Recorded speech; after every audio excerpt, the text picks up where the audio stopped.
On this episode, we're gonna tackle the downpipe on the turbocharged V8 powered 240SX. Stay tuned. Today we're doing the downpipe and we're gonna just jump right into the fun.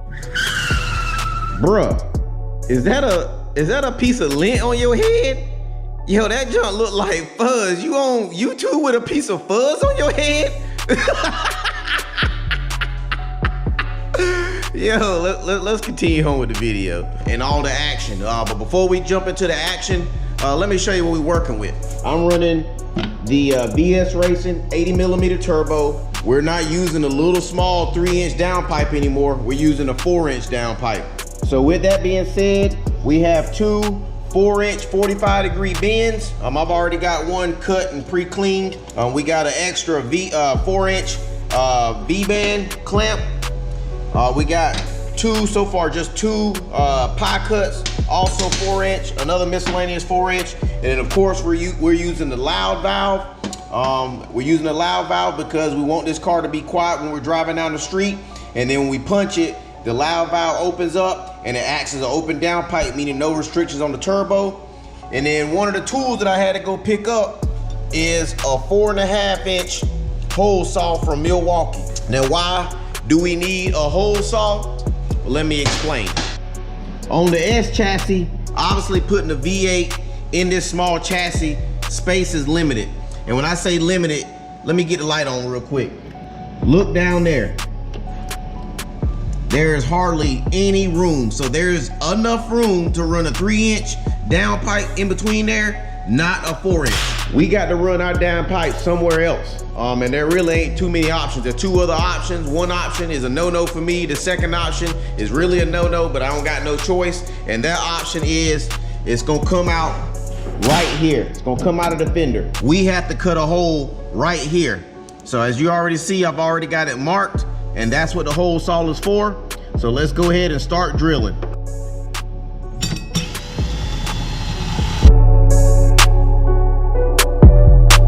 Hey man, I think I changed my mind, yo. I think I changed my mind. Psych! Nope, I ain't changed my mind. But I am gonna get my PPE because it's got a bunch of like big chips going everywhere.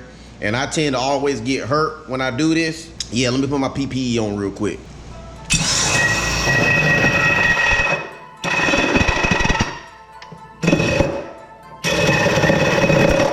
Oh, that's so hot. Golly, this joint making a freaking mess, dude. What the heck? This joint got in my freaking mouth. Let me cover some stuff up, cause this junk is flinging metal shrapnel everywhere, man, like it's World War III. Boy, this junk is slinging metal like I'm in one of them protests or something.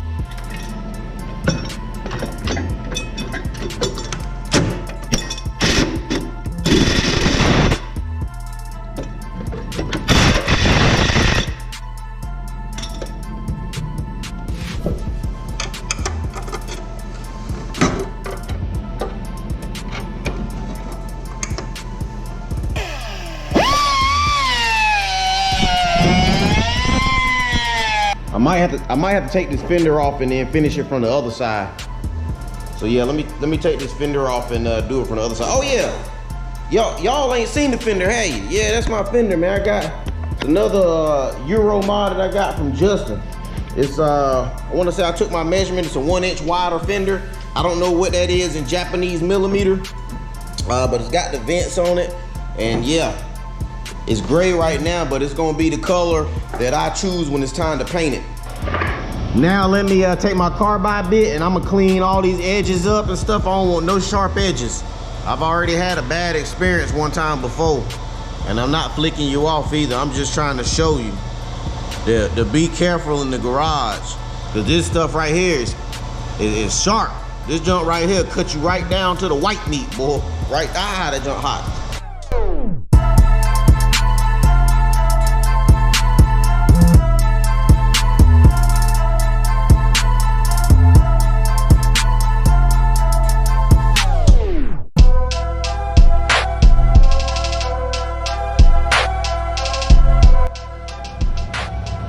Got a piece of 4-inch So as you can tell, it's a tight fit, but I don't want to take too much material out. So let's go ahead and put that fender back on so we can go ahead and put a hole in it too.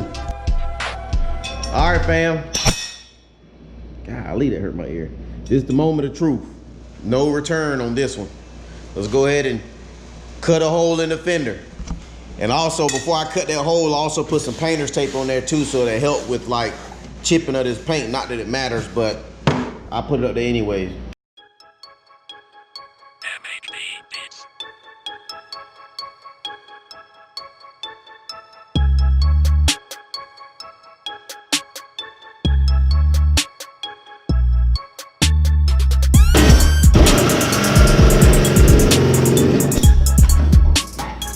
There she blows. Man, that hole look kind of crooked, don't it? Look a little oblong. Hey, I'm gonna save this little piece of fiberglass in case I change my mind and I want to go back to not having a hole in my fender.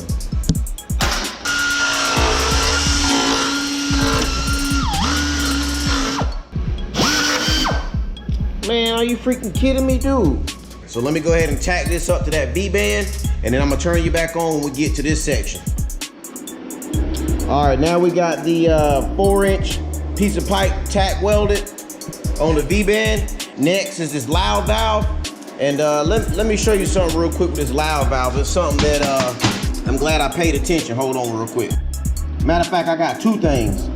So the loud valve is a 4-inch loud valve. First off, it's got a little bit of a gap. I could probably fill that gap in, but it's just something to make note. And then number two is when this valve opens up, look how close it is to the edge. If you put it in too far, it won't open up. So you definitely got to make sure that this thing is sitting probably like right there on that outer edge. So like right there.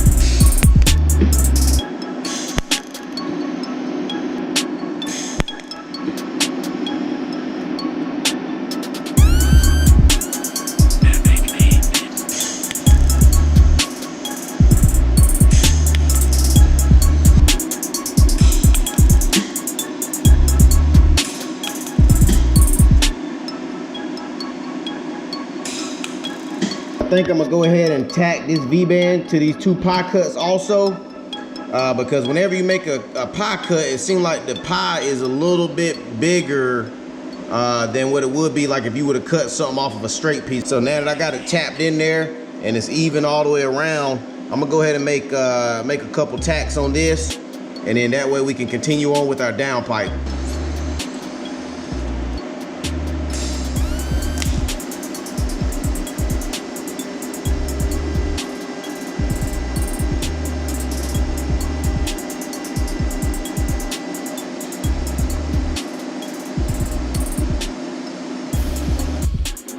So it looked like I'm coming up a little short as far as from this V-band to this point here, because I got this 45-degree bend.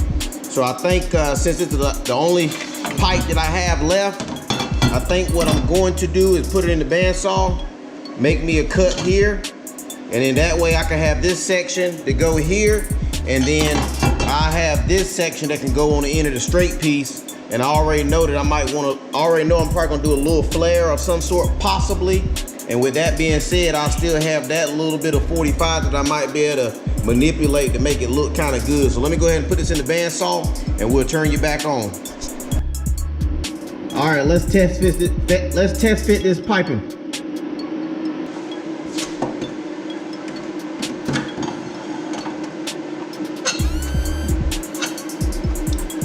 I think that's gonna work, guys.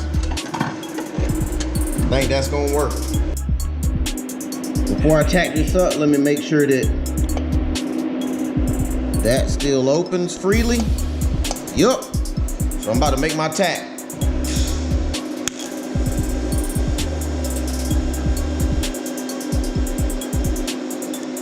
Dang it.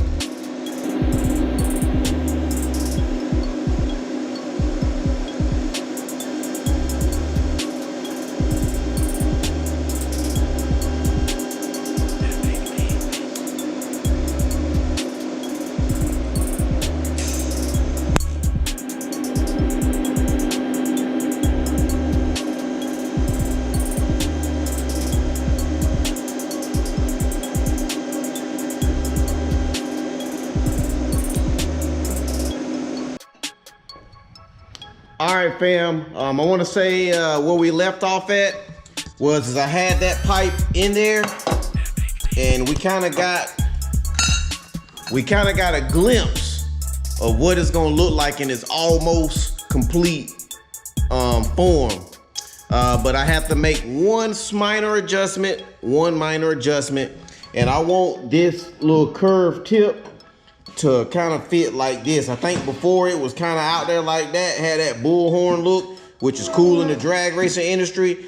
I'm trying to achieve like that kind of look, like almost like a flush look with a little bit of poke on it. So with that being said, with the pipe being right there, basically I had to take a measurement from this point to this point. I have to take in consideration that this V-band, the pipe fits inside of the V-band by like a little smidge. So I've already took my measurement. I've drew my line right there where I need to cut. And just because I got bad memory, I drew another line. That's the side of the pipe that I want to keep. So I'm gonna go ahead and put this in the bandsaw, slice this up, and then we're gonna do our final mock-up before we tack these two together.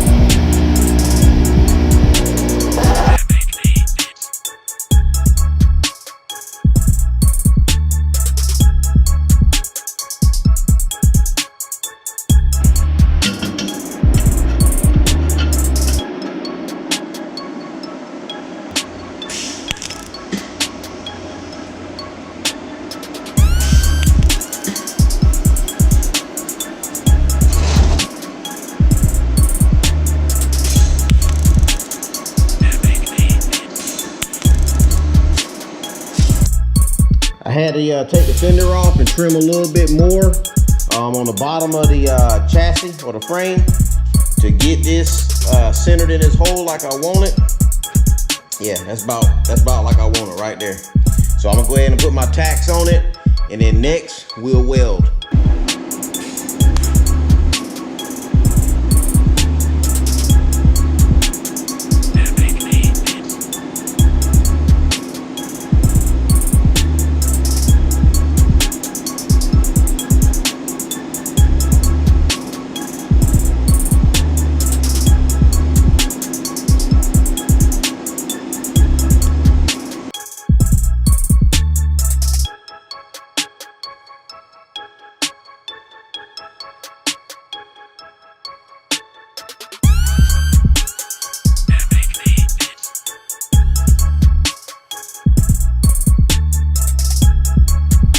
On a side note, guys, I kind of peeked at this thing, and right around here I had a crack right at the edge of the weld, and I know how I got it. I tried to rinse this thing off of water when it was like cool, but it wasn't like cool for a day, and I remember hearing that thing crack, and then of course it did crack. So what I ended up doing is I heated this thing up to 250, and then I freehand and did a weave pattern.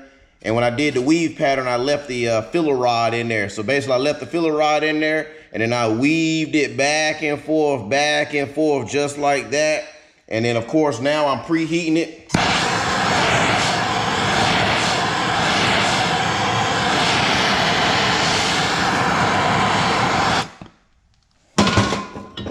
Making sure to keep it around like 250 to 300. And you heard the beat. The oven's ready. So I'm about to cook this turbine manifold, and then we'll get back to the downpipe. Dinner's ready. Let's see what we got cooking. Ah, my eyebrows. Let's check that mug. Wow. 286. 300. 284. 289. Hey, you supposed to be at 300. It's all good. I got the joker for like $15. Free delivery. No tax. All right, guys. Let's get cracking on welding up this downpipe so we can start on the second section of the downpipe. That's right. There's a second section.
Fam, I had to run out and get me some more filler material. Had to go to my boy Mike Jones' house. No, not the rapper, but you will see who I'm talking about in some future episodes. But he also hooked me up with some of this stuff. He claimed this stuff right here is like gold for aluminum. And then he gave me also this little gold wire here. He was saying this stuff is super expensive. But it works wonders and it's awesome for stainless. So we'll probably try them too in future episodes. But we need to finish this downpipe.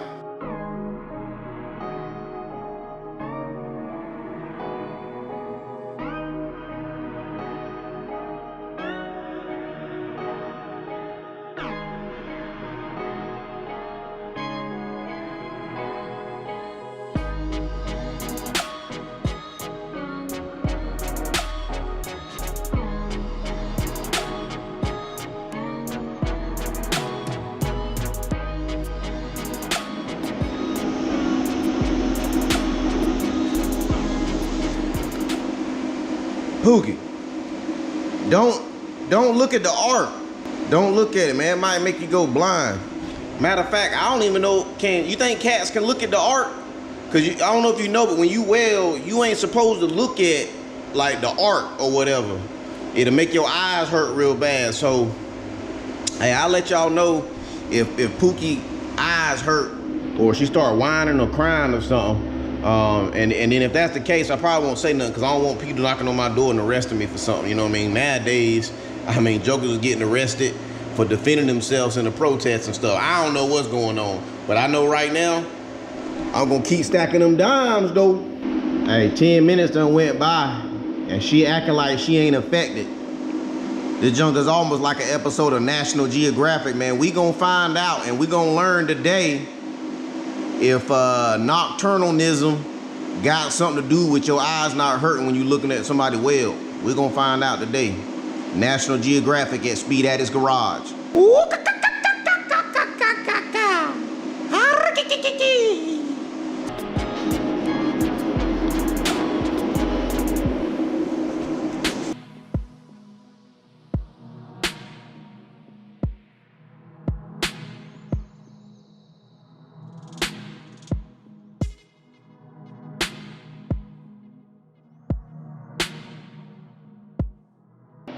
So we got everything from the loud valve to the exit of the downpipe welded up.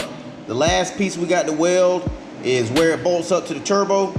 So now's a good time to take the turbine housing out of the oven and check it out and go ahead and bolt it up, and let's finish getting this downpipe finished up so we can get on the second portion of the downpipe.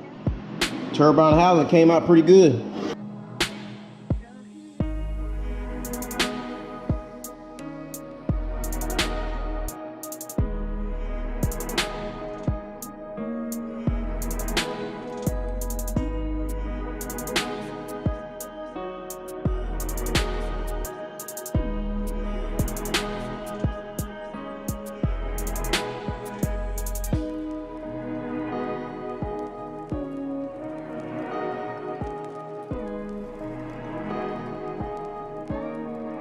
Hey, I'm curious how many amps I'm having to use. I got this thing set up at 125, but I know I'm not full pedal.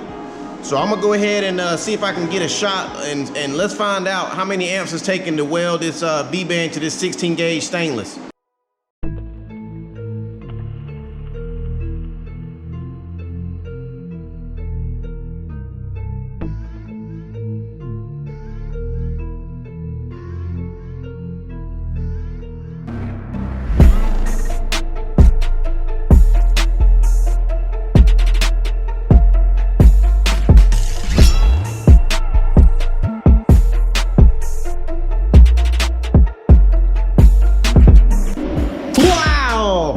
We're all done. This is nothing how it's gonna look on the vehicle, but that's how I had to clock everything in order to weld the bottom section.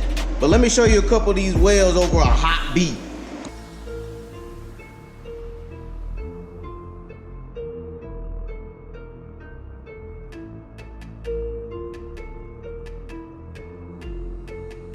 All right, Speedaddixx fam. I think that's going to conclude it for this episode of the downpipe, because I know that when I do the second portion of this downpipe, it's going to be a pain in the butt. So I think I'm going to break it up into 2 episodes.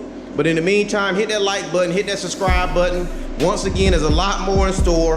I'm going to try my best to make you guys laugh. And if you get any kind of tips off of my content, let me know. Go down in the comment section, support your boy, share the videos, and in the meantime, we'll check you later.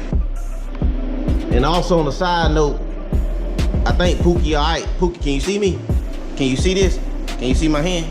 Can you? Hey! I think she all right. I think she good. She just hungry.